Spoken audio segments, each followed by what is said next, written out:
जय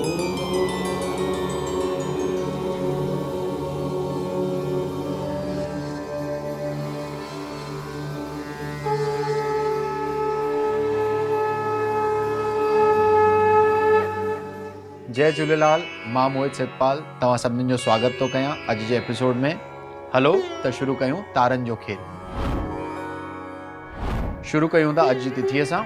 अंग्रेज़ी तारीख़ 18 जनवरी 2023, बुधर जो ॾींहुं, हिंदू महीनो माघ मास, कृष्ण पक्ष जी अॼु षटतिला एकादशी।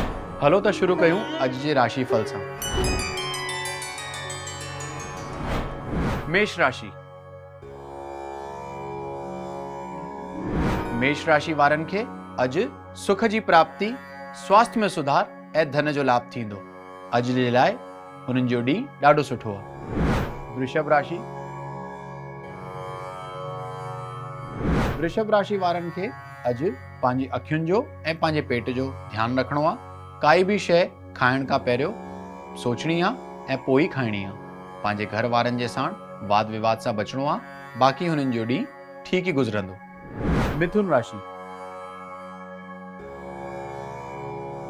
मिथुन राशि वारनि खे अॼु काई आकस्मिक घटना थी सघे।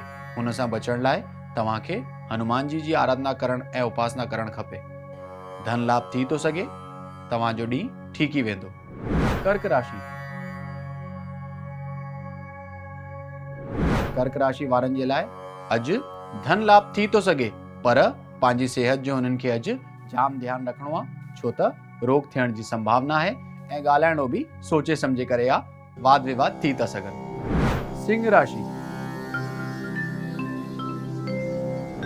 सिंह राशि वारनि जी अॼु सारी इच्छाऊं पूर्ण थींदियूं, सुख जी प्राप्ति थींदी ऐं धन जी बि प्राप्ति थींदी।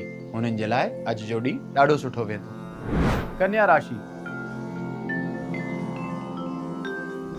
कन्या राशि वारनि जे लाइ अॼु जेका यात्रा कंदा उहा लाभदायक साबित थींदी। धन जी प्राप्ति ऐं सुख जी प्राप्ति थींदी।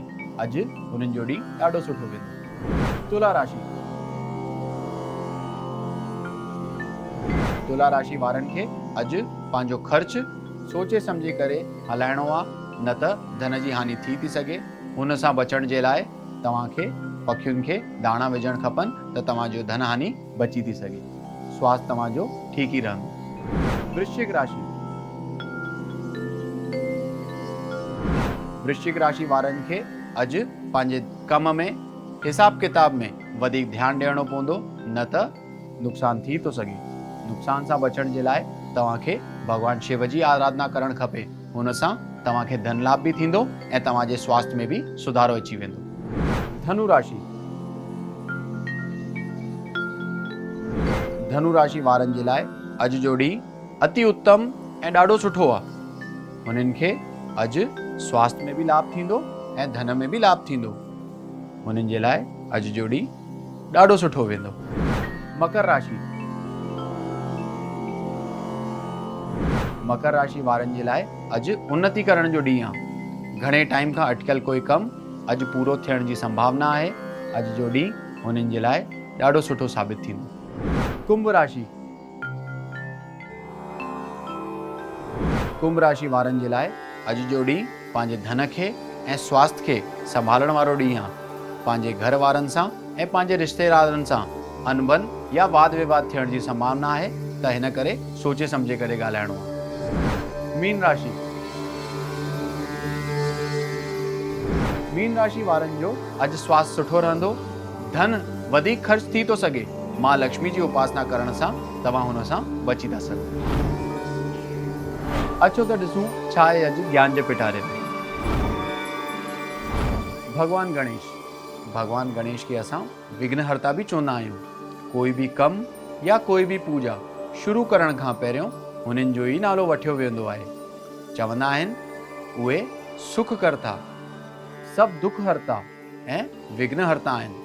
त कोई बि कमु शुरू करण खां पहिरियों असां अगरि हुननि जो नालो वठूं था त सभु विघ्न दूर थी वेंदा आहिनि ऐं मन जूं मुरादियूं पूरियूं थींदियूं आहिनि।